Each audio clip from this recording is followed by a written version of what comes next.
Halo, Assalamualaikum warahmatullahi wabarakatuh. Selamat malam semuanya. Teman-teman semuanya, sebentar lagi akan dilaksanakan tes BIT 3K dosen dan juga tentunya teman-teman harus berlatih dengan soal-soal yang super hot dan juga harus latihan terus berbasis tryout. Jangan khawatir, cuitan dosen punya latihan-latihan soal yang bisa teman-teman gunakan. Nah, kali ini kita akan bahas 5 soal, di mana soal-soal ini adalah soal-soal hots banget, yang di mana antar opsinya tuh mirip-mirip banget, dan soalnya tuh panjang. Jadi teman-teman semua, nanti sebelum kita bahas, silakan teman-teman pause dulu, kemudian nanti teman-teman bisa jawab terlebih dahulu, setelah itu baru kita diskusi bareng. Oke, kita akan coba dimulai dari nomor satu ya. Silakan, waktu teman-teman untuk jawab sekitar 40 detik, kemudian kita akan lanjutkan untuk diskusi mengenai soal ini. Silakan.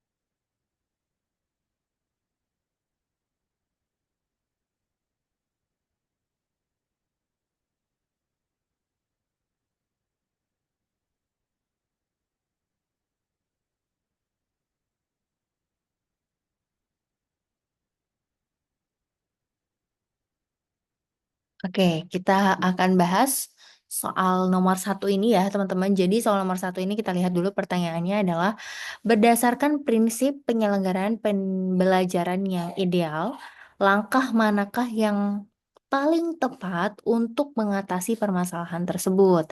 Nah, kita lihat sebuah universitas sedang mengevaluasi sistem pembelajarannya untuk memastikan bahwa proses belajar mengajar mencerminkan nilai inklusivitas, efektivitas, dan juga fleksibilitas. Dalam diskusi dengan mahasiswa ditemukan beberapa tantangan. Yang pertama, mahasiswa dari daerah terpencil kesulitan mengakses materi pembelajaran berbasis teknologi. Oke, berarti ini tentang aksesibilitasnya ya teman-teman. Kemudian yang nomor dua, sebagian mahasiswa merasa kurang mendapat ruang untuk berkolaborasi dan berkreasi dalam tugas akademik.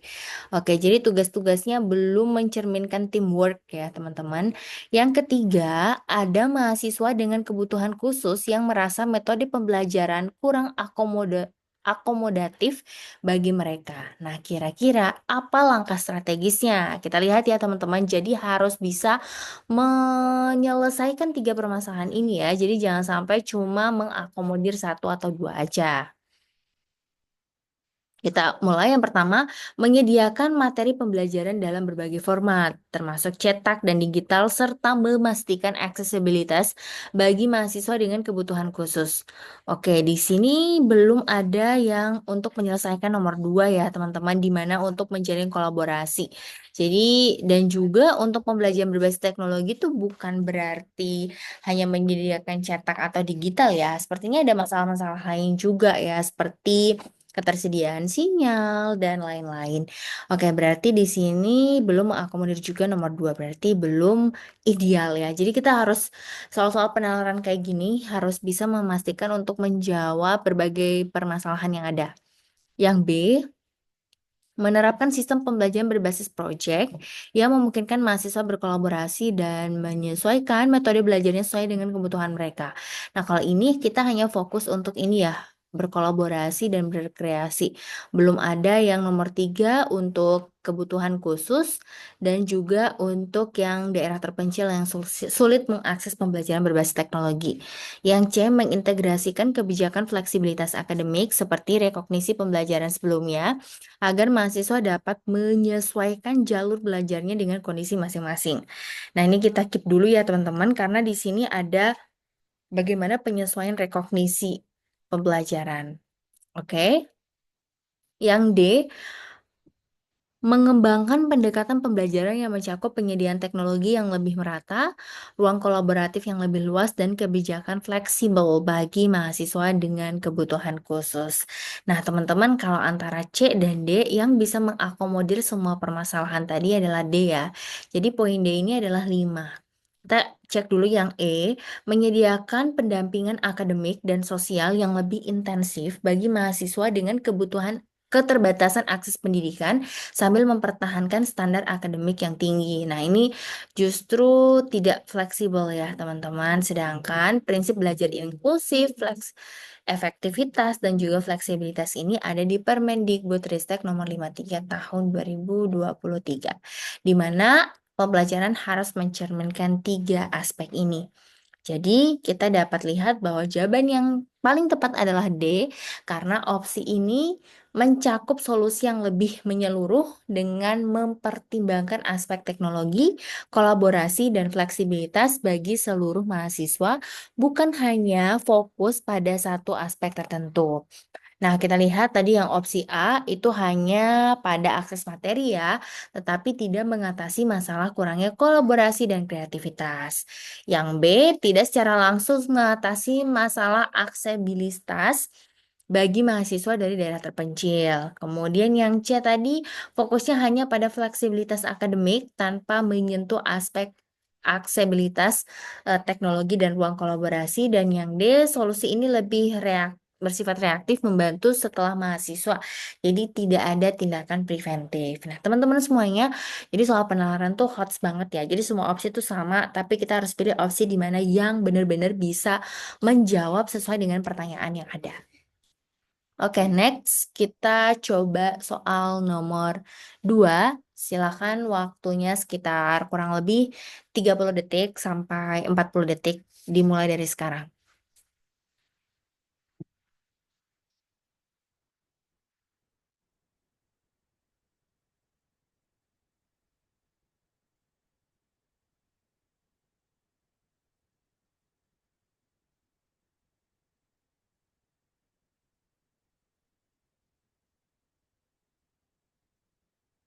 Seorang peneliti ingin memahami pengalaman hidup para pekerja lepas atau freelancer di bidang kreatif, terutama dalam bidang ketidakpastian penghasilan dan keseimbangan antara kehidupan pribadi dan profesional. Nah, peneliti melakukan wawancara mendalam dengan 10 freelancer dari berbagai bidang, seperti desain grafis, penulisan, videografi. Selain itu, ia mengamati interaksi mereka di komunitas online dan mencatat pengalaman mereka dalam menghadapi tantangan pekerjaan. Berdasarkan pendekatan fenomenologi, langkah mana yang paling tepat untuk dilakukan oleh peneliti dalam menganalisis data. Nah, di sini berkaitan dengan topik metodologi penelitian. Jadi, metodologi penelitian itu teman-teman tidak akan ditanya seputar seperti sesuatu yang hafalan ya, karena sifatnya semuanya adalah penalaran. Nah, kita harus tahu dulu fenomenologi itu konsepnya kayak gimana gitu ya. Tentunya fenomenologi berpusat pada bagaimana melihat dari perspektif perspektif ya ataupun cerita dari orang yang memang menjadi target dalam penelitian tersebut. Nah, biasanya, berdasarkan perasaan mereka, pengalaman ya, jadi kita benar-benar, melihat atau meneliti berdasarkan pandangan mereka tersebut. Nah, kita lihat nih yang A, mengelompokkan jawaban responden berdasarkan tema-tema umum yang muncul dan mencari makna dari pengalaman. Jadi, kata kuncinya ada di pengalaman. Nah, ini opsi A ini kita keep dulu ya, karena sesuai dengan definisi fenomenologi. Yang B, menghitung frekuensi kemunculan kata-kata kunci dalam transkrip wawancara untuk menemukan pola statistik yang digunakan. Nah, ini cenderung kita tidak menggunakan statistik ya, teman-teman. Berarti bukan. Kita cek yang C, membandingkan pengalaman freelancer dengan teori-teori ekonomi klasik tentang ketenagakerjaan untuk menemukan kesenjangan teoritis. Nah, berarti enggak ya, karena ini lebih ke kayak grounded teori gitu ya, teman-teman, mengkaitkan antara teorinya. Berarti ini enggak. Yang D, menguji hubungan antara jumlah proyek yang dikerjakan freelancer dengan tingkat stres mereka menggunakan uji statistik kuantitatif. Nah, ini juga bukan kuantitatif ya, jadi jauh sekali. Jadi pastinya yang D ini salah. Yang E, menyusun skala Pengukuran untuk menilai tingkat kepuasan kerja freelancer dan menyebarkan kuesioner. Nah, ini lebih ke survei dan ini bukan konsep dari fenomenologi. Jadi yang paling tepat itu adalah A ya, teman-teman. Maka poin limanya ada di A. Jadi saran saya teman-teman menguasai berbagai jenis metodologi penelitian. Jangan khawatir karena di cuitan dosen itu udah menyediakan ya atau menjelaskan banyak seputar metodologi penelitian. Jadi kalian kalau pengen silahkan untuk ikut bimbelnya ataupun kalian juga bisa beli bukunya. Oke, kita lihat ini penjelasan yang lebih rinci di mana yang A itu adalah disebut pendekatan fenomenologi karena berfokus pada pemahaman pengalaman subjektif individu dengan mengidentifikasi tema-tema utama dari data kualitatif, bukan dengan statistik atau dengan teori ekonomi. Nah, kalau yang B kita lihat tuh lebih ke kuantitatif ya. Terus yang C grounded theory, kemudian yang D itu melihat kuantitatif, sedangkan kalau fenomenologi lebih ke kualitatif. Kalau yang E pendekatannya lebih cocok untuk penelitian kuantitatif seperti survei. Jadi itu dia alasan-alasan kenapa opsi A itu adalah poinnya 5. Next ke pertanyaan berikutnya. Silakan teman-teman 30 sampai 40 detik dari sekarang.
Oke, kita lihat di sini pertanyaannya adalah sebagai seorang akademisi yang peduli terhadap mutu pendidikan tinggi, langkah paling tepat untuk meningkatkan hasil akreditasi di masa depan adalah kita lihat teman-teman, sebuah universitas mengalami kegagalan dalam meraih akreditasi unggul dalam proses asesmen lapangan. Meskipun menurut Anda universitas tersebut sebenarnya memiliki kualitas yang layak. Setelah ditelusuri, ditemukan bahwa ada beberapa faktor yang menyebabkan hasil ini, seperti kurangnya bukti konkret dalam pelaksanaan tridharma perguruan tinggi, lemahnya keterlibatan dosen dalam penelitian dan pengabdian kepada masyarakat, serta kurang optimalnya tata kelola institusi dalam mendukung budaya akademik yang berkelanjutan. Sebagai seorang akademisi yang peduli terhadap mutu pendidikan tinggi, langkah yang paling tepat untuk meningkatkan hasil akreditasi di masa depan adalah. Nah, teman-teman di sini dikatakan bahwa gagal ya perguruan tinggi untuk mendapatkan unggul. Sedangkan menurut Anda ini tuh sebenarnya layak kok dengan kualitasnya. Namun ternyata ada beberapa permasalahan. Permasalahannya diantaranya adalah pelaksanaan tridharma, lemahnya keterlibatan dosen dalam penelitian dan pengabdian. Nah, kira-kira apa yang harus dilakukan? A. Memperbaiki sistem dokumentasi dan pelaporan capaian Tridharma agar bukti-bukti yang diperlukan dalam proses asesmen dapat disajikan secara lebih jelas dan sistematis. Nah, kalau yang A ini teman-teman, ini kita bicara akreditasi bukan hanya secara administrasi atau pengarsipan aja, tapi kan ini dikatakan bahwa gimana caranya supaya nanti itu buktinya konkret dan keterlibatan dosennya meningkat. Kalau hanya sekedar pelaporan, maka ini masih kurang. Jadi yang ini bukan ya teman-teman, pasti nilainya nol. Yang B, meningkatkan jumlah publikasi ilmiah dan kegiatan pengabdian kepada masyarakat dalam waktu singkat agar terlihat lebih produktif pada periode asesmen berikutnya. Nah, di sini dikatakan dalam waktu singkat ya. Sedangkan proses pengabdian dan penelitian dan publikasi itu kan butuh waktu juga ya, teman-teman. Jadi, tidak mungkin dapat dilakukan hanya dalam waktu singkat. Nanti kualitasnya juga tidak terjamin. Jadi yang B bukan. Yang C, mendorong dosen dan mahasiswa untuk lebih aktif dalam kegiatan akademik internasional guna meningkatkan reputasi universitas di tingkat global. Ini bagus juga, tapi ingat permasalahan yang di atas adalah keterlibatan dosen dalam Tridharma perguruan tinggi dan kurang optimalnya di bagian penelitian dan pengabdian. Jadi sebenarnya untuk yang internasional ini sepertinya ada di standar lain yang belum di atau sudah tercapai cukup baik gitu ya. Maka kita perlu meningkatkan dari aspek Tridharma dan penelitian dan pengabdian. Berarti bukan. Yang D, mengembangkan strategi jangka panjang yang tidak hanya meningkatkan jumlah penelitian dan pengabdian kepada masyarakat, tetapi juga membangun budaya akademik yang berorientasi pada dampak nyata bagi masyarakat. Nah, ini kita keep dulu. Yang E, mengajukan banding terhadap hasil agregasi dengan menyusun argumentasi bahwa universitas sebenarnya telah memenuhi kriteria yang telah ditetapkan oleh asesor. Nah, oke teman-teman di sini enggak ya, karena kan proses untuk menentukan agregasi unggul biasanya sudah dilakukan oleh asesor yang kredibel, yang sudah diakui profesionalitasnya dan kapabilitasnya. Jadi kalau kita mengajukan banding, sepertinya ini tidak akan optimal kita untuk meningkatkan tridharma. Jadi yang D adalah yang paling tepat karena ini berorientasi pada jangka panjang dan juga memikirkan bagaimana kontribusi dosen dalam menyumbangkan jumlah penelitian maupun pengabdian kepada masyarakat. Oke, next kita lanjut ke soal berikutnya. Nah, di sini dijelaskan ya bahwa kita pentingnya strategi jangka panjang yang tidak hanya berfokus pada kuantitas ya, tapi juga membangun budaya akademik yang berkelanjutan. Nah, berdampak nyata berarti otomatis menjamin kualitasnya. Ya, jadi yang A itu lebih ke memperbaiki dokumentasi memang penting ya, tapi juga budaya akademik itu juga harus dioptimalkan. Terus meningkatkan publikasi dan pengabdian dalam waktu singkat, enggak ya teman-teman? Kemudian partisipasi dan dalam kegiatan akademik internasional memang penting, tapi akreditasi lebih menilai ke tadi ya, implementasi Tridharma tadi. Makanya sesuai dengan konteks soal. Dan yang terakhir, mengajukan banding adalah tidak akan mengubah nilai asesor ya, teman-teman, jika memang ada aspek yang kurang dalam implementasi Tridharma di kampus. Nah, teman-teman bisa ya mulai memahami bagaimana soal-soal penalaran itu sangat penting dan dibutuhkan strategi yang optimal. Oke, kita lanjut soal berikutnya yang tidak kalah hot lagi nih. Silakan teman-teman 30 sampai 40 detik dari sekarang.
Oke, kita lanjut ya untuk soal berikutnya. Umbi porang merupakan komoditas yang memiliki potensi ekonomi tinggi, terutama karena kandungan glukomananya yang dapat diolah menjadi tepung sehat dengan manfaat luas di industri pangan dan farmasi.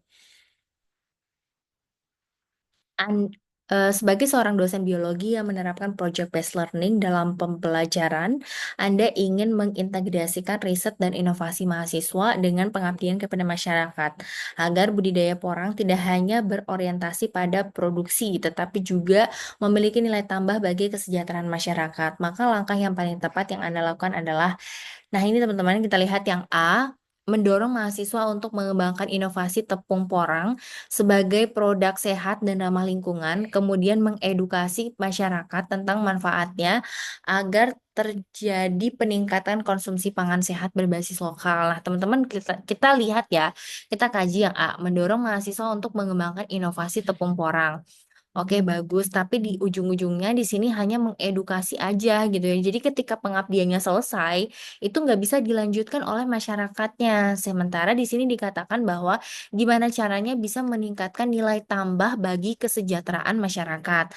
Berarti enggak ya teman-teman, kita keep dulu yang B, mengajak mahasiswa mencari mitra dari luar negeri untuk memperluas pasar ekspor produk olahan porang dan meningkatkan daya saing ekonomi petani lokal di tingkat global. Nah, sebelum mencari mitra, sebaiknya kita mengintegrasikan dulu nih inovasi apa yang bisa dilakukan dan juga untuk meningkatkan nilai tambah. Nah, sepertinya ini adalah langkah selanjutnya sebelum langkah inovasi ini dilakukan ya. Kita berarti bukan yang A atau yang B, bukan. Kita C, membantu mahasiswa menciptakan teknologi sederhana untuk mempermudah proses pengolahan umbi porang. Lalu membangun komunitas pembelajaran bagi petani agar mereka mampu meningkatkan efisiensi produksi secara mandiri. Nah, kegiatan pengabdian adalah kegiatan yang sifatnya berkelanjutan. Oke, kita keep dulu ya yang C.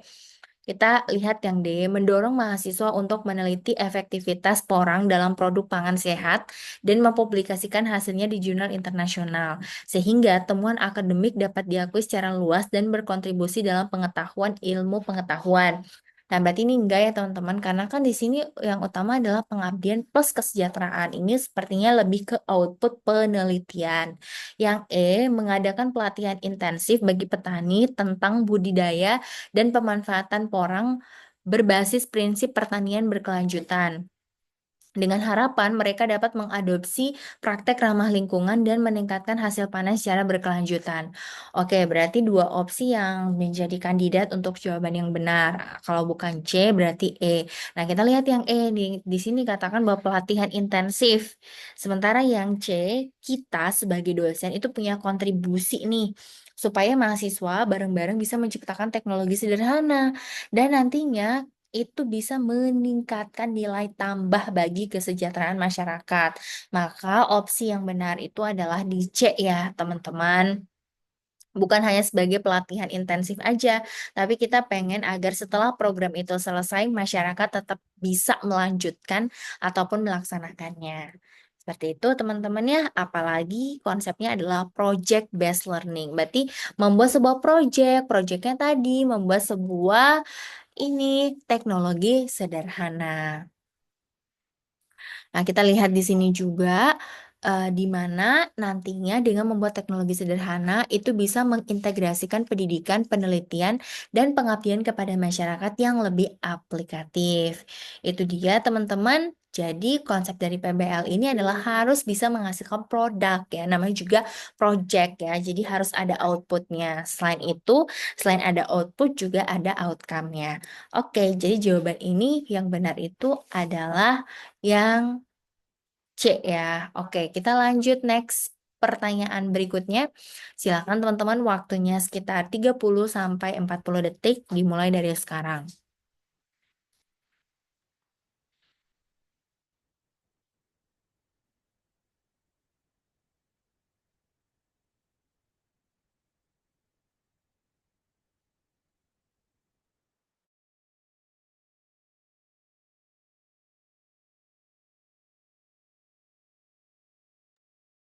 Oke, kita mulai ya, teman-teman. Lanjut. Pohon bakau memiliki banyak manfaat bagi ekosistem pesisir, termasuk mencegah abrasi dan juga menjadi habitat bagi berbagai biota laut. Selain manfaat ekologisnya, buah dari pohon bakau juga dapat dimanfaatkan sebagai bahan baku produk olahan, seperti sari buah yang diolah menjadi sirup, Sebagai seorang dosen yang melakukan pengabdian kepada masyarakat bersama mahasiswa, Anda ingin memastikan bahwa pemanfaatan buah bakau menjadi sirup tidak hanya memberikan manfaat ekonomi bagi masyarakat pesisir, tetapi juga tetap menjaga kelestarian ekosistem hutan bakau. Maka langkah yang paling tepat adalah ingat ya teman-teman, kata kuncinya adalah punya nilai tambah untuk, bisa dimanfaatkan buahnya itu sebagai sirup, tapi di sisi lain tidak merusak kelestarian ekosistem. Maka jawabannya adalah yang A, mengajarkan teknik produksi sirup buah bakau kepada masyarakat pesisir dan membantu mereka untuk membangun usaha berbasis produk lokal untuk meningkatkan kesejahteraan ekonomi. Ingat, di sini fokusnya hanya ke produknya untuk kesejahteraan, tapi tidak fokus ke menjaga kelestarian ekosistem. Berarti yang ini enggak ya. Yang B, melakukan penelitian bersama mahasiswa untuk memastikan keamanan dan kandungan gizi dari sirup buah bakau sebelum diproduksi dalam skala besar agar produk yang dihasilkan memiliki standar kesehatan. Nah, ini fokusnya juga belum pada kelestarian ekosistem.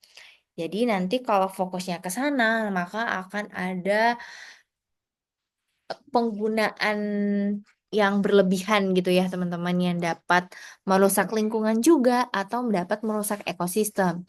Yang C, mengembangkan sistem budidaya bakau berbasis konservasi yang memungkinkan masyarakat tetap memanfaatkan buahnya tanpa merusak ekosistem hutan bakau. Gimana teman-teman? Ya, kita keep dulu. Yang D, mendorong mahasiswa untuk menciptakan inovasi produk berbasis buah bakau selain sirup seperti selai, minuman fermentasi sehingga masyarakat memiliki lebih banyak pilihan dalam mengembangkan usaha lokal. Enggak ya teman-teman. Yang E, menggandeng mitra industri dan pemerintah daerah untuk mendukung pemasaran sirup buah bakau ke tingkat nasional. Sehingga produk ini dapat menjadi komoditas unggulan daerah.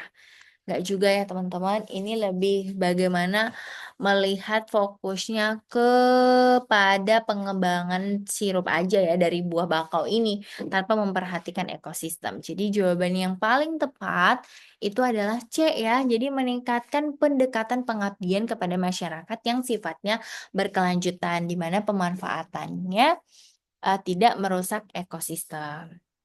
Itu dia teman-teman untuk 5 soal. Jadi 5 soal ini memang sudah disesuaikan ya dengan kisi-kisi terbaru dan pengalaman-pengalaman SKB CPNS ya. Jadi silakan untuk teman-teman bisa memanfaatkan dan pelajari dengan maksimal. Nah, sebelum kita selesai, teman-teman, semua pembahasan soal-soal HOTS itu udah ada di bimbel ya, cuman bimbelnya tuh sudah berakhir. Jadi bagi teman-teman yang khawatir, jangan khawatir ya, karena masih kita jual rekamannya. Teman-teman bisa bayangkan bahwa teman-teman gak cuma nonton rekamannya aja, tapi teman-teman dapat satu kali full tryout yang isinya adalah sekitar 145 soal ya. Jadi 145 soal tuh banyak sekali. Dan itu teman-teman bisa dapatkan di sini lengkap, terus dapat 7 kali mini tryout, dapat grup WA dan Telegram, terus 7 kali rekaman Zoom meeting. Murah banget ya, yang awalnya 230 teman-teman sudah bisa dapat akses semuanya dengan hanya harga 190.000 aja. Kemudian pengajar-pengajarnya juga yang pastinya sudah profesional ya. Nah, ini ada saya, ada Mbak Nabila, dan juga ada Pak Yanto yang benar-benar memang sebagai dosen bahasa Inggris yang sering ngajar TOEFL, IELTS, dan benar-benar strateginya bisa teman-teman gunakan untuk jawab soal-soal bahasa Inggris. Oke, di mana ini dia jadwalnya. Jadi teman-teman nanti bisa dapat materi etika dan tridharma, literasi, kemudian etika dan tridharma kan banyak, jadi 2 kali. Kemudian kompetensi manajerial, psikologi, sosial budaya, dan wawancara. Tryoutnya, jadi semua ini ada mini tryoutnya juga ya, selain dapat tryout full. Nah, teman-teman, caranya gimana? Caranya mudah banget ya.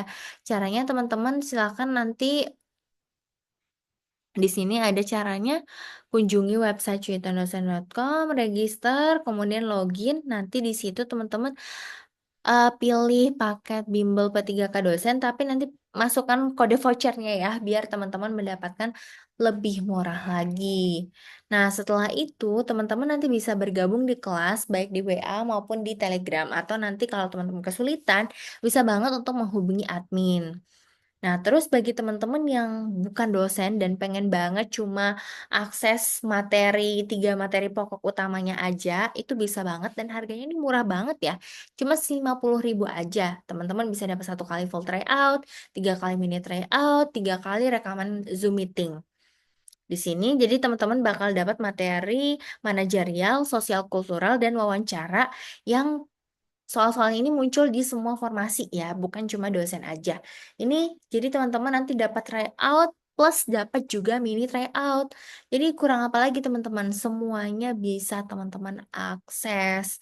Dan soal-soalnya udah hot, penjelasannya juga oke banget dan juga yang ngajar juga udah kompeten dan sudah disesuaikan dengan kisi-kisi terbaru karena memang untuk soal-soal di P3K itu hampir sama dengan soal-soal SKB dan kami juga sudah berpengalaman untuk ngajar di SKB CPNS dosen juga. Silakan teman-teman, yuk jangan khawatir. Teman-teman bisa dapat banyak kesempatan belajar bareng kita dan juga walaupun lihat rekamannya justru itu bisa menambah konsep ya. Jadi ke teman-teman kalau latihan soal itu kan harus tahu konsepnya dulu baru terus-terus latihan soal biar lebih mahir. Oke, selain itu, teman-teman juga kalau pengen konsep-konsepnya yang lebih detail, kita juga menjual buku, silakan order di Shopee. Linknya nanti saya tulis di bawah. Teman-teman silakan order dan ini juga murah banget ya. Jadi di sini juga teman-teman bisa mendapatkan akses tryout gratis. Nanti di dalam bukunya itu ada kode vouchernya. Nah, kode vouchernya itu silakan untuk diisi ketika teman-teman pengen akses tryout gratis. Kapan lagi kan dapat konsepnya, dapat latihan soal, plus dapat tryout juga. Nah, kalau tryoutnya bisa teman-teman kerjakan, teman-teman tuh bakal bisa menentukan atau memanajemen waktu dengan ideal. Nah, kalau bisa manajemen waktu dengan ideal, nanti pas tes itu sudah sangat terbiasa, berapapun soalnya udah bisa mencerna bahwa, oh, misalnya di manajemen eh, di me- di sosial budaya sekian waktunya dan lain-lain. Jadi jangan lupa yuk di order untuk bukunya, tryoutnya, dan juga untuk rekaman kelasnya. Sampai jumpa di video berikutnya. Semoga soal-soalnya bisa membantu. Selamat mengikuti tes. Bye teman-teman semuanya. Wabillahi taufiq wal hidayah. Wassalamualaikum warahmatullahi wabarakatuh. Selamat malam.